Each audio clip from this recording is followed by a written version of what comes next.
outstanding. Over his last 16 starts, 101 innings pitched, he's given up 18 for the Orioles, hitting .317 with 17 extra base hits and 24 driven in. Got to keep an eye on this season. Not a personal catcher situation by any means, but they seem to work extremely. Fastball way upstairs, 2-2.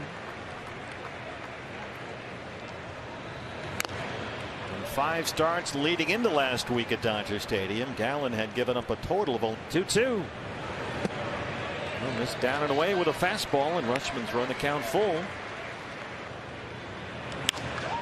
Rush for left field, backing up to the wall for the first out.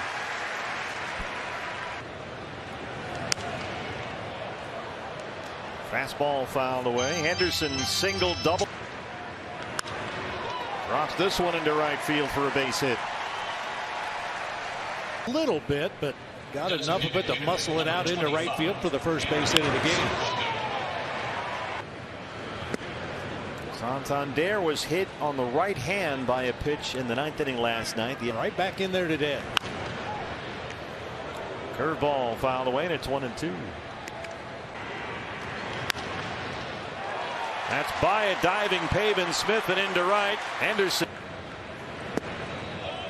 Fastball low. It's a ball and a strike.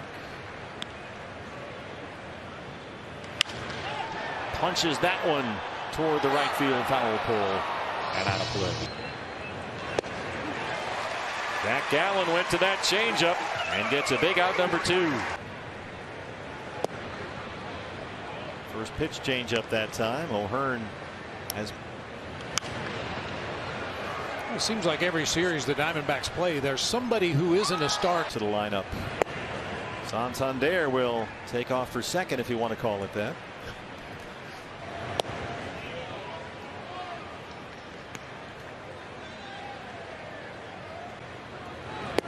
You'd be hard pressed to find a guy with a 10-year career who's been on the injured list more often than.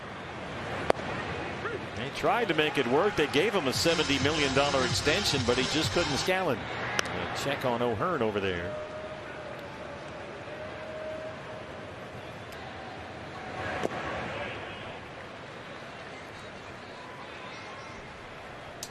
There goes O'Hearn. Swing and a miss. Got him with a curveball. 2 strikeouts in the inning, but 2 runs for the D-backs last night. Only 5 hits as a team. Marte had 2 of them. Well, they're up against the right-hander, Jack. You're saying his next stop would be the Blue Jays? There very well could be. His first start was.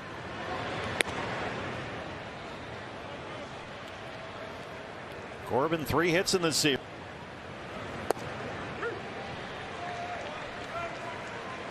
You can see a couple of different. Yeah, Marte 3 hits in the series. He walked, singled. Scoops that one foul, a slider from Flaherty. In 6 innings against the Blue Jays, first time out, struck out 8 batters, but as you said, it's been a little more of a labor since then. A lot of them down and out of the zone. Fastball got the corner there, and it's 2-2. Second.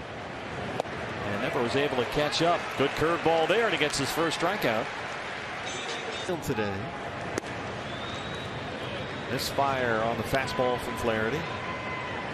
Pitching motion, and it looks like he's trying to tell himself to drive down toward home plate. He's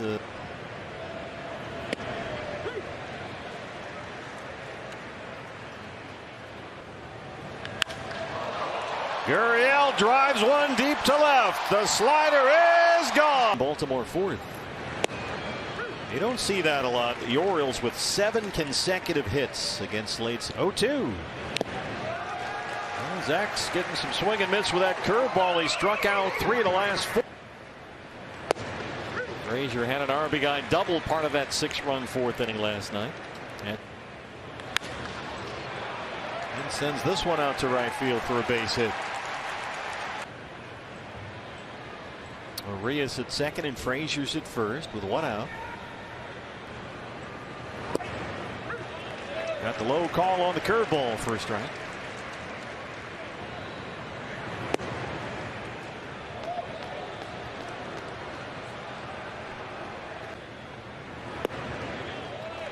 Does an offer at the changeup, and they're loaded now for Henderson. Henderson rolls it into right field. Arias will score. The wave. And the wave and a curveball. That's the pitch with which he's likely had the most success so far. Mountcastle had a 9 RBI game earlier this year. That was that pain kind of radiating down out of the elbow when you get hit on the funny bone. Good news, this team, you know. I guarantee you Brandon Hyde knows exactly where Christian Walker is. I mean, there's a secret weapon, but he's trying to stay a secret. As many batting cages right near the dugout then than they do now. Oh, no, they did not. I mean, guys had to go up to the club. Fastball up and away, 1-1. Peterson down there at first. Herrera sends it to center, and Mullins able to come in and track it down. Well, all I know is the stolen base percentage was a lot better than the slow. As soon as we figure out how to steal first, we're in business. Boy, it's a whole new game when you do that. Governor Greg Schulte is going to come by and do a little TV play-by-play. Perdomo turns on one, but pulls it foul. Got the cutter. Tomorrow afternoon. Bob looking at a fastball. 3 strikeouts for Flaherty, who leads it. 1-2-3 inning, but a quick inning. He's at 50 pitches through 2 here today, and he misses with the first again, and it didn't work. Well, Mountcastle's first at bat in the ball game. He struck out the first inning this afternoon against Gallen. I mentioned it to Bert earlier. It seems like every series that they can. And Hicks takes a generous strike call from home plate umpire Brian Corbin Carroll and Gunnar Henderson. And they both shined all season and in this series. Yeah, no doubt about it. And the Reds just. Next one from Flaherty. And a drive, hit deep, hit far, and it's gone. A home run. And Flaherty misses outside, ball 1. Flaherty went 9 consecutive games. Because you scoreboard watch like crazy, especially if you're a contender. I was just thinking about that, even with Houston.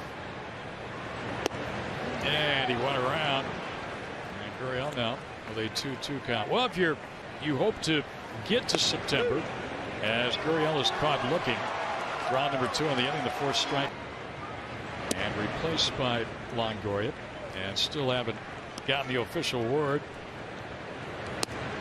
You mentioned Longo swung at the first pitch in his first at bat, singled into left field. I like that scoring position.